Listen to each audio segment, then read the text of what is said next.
আজকে একটা নতুন জিনিস দেখলাম, এতদিনে আমি এই জিনিস কখনো দেখি নাই। এটা হচ্ছে আমাদের পানির রিজার্ভার নিচের দিকে। এতে যে এত তেলাপোকা হয়, এই তেলাপোকাদেরকে এইভাবে মারতে হয় এবং আজকে এটা ক্লিন করা হবে। আগামীকালকে এই পানিগুলো সব উপরে নিয়ে, ভিতরটা দেখা যাচ্ছে না, ওখানে অনেক তেলাপোকা আমি দেখতে পাচ্ছি। এটা দিয়ে হয়তো দেখা যাচ্ছে না, কিন্তু এখানে অনেকগুলো মরে আছে উপরে, আর ভিতরে অনেক তেলাপোকা।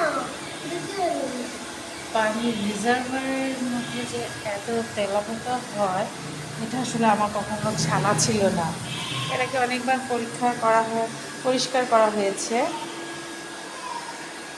এই আর কি। তাই এটা আজকে আপনাদের সাথে একটু শেয়ার করছি।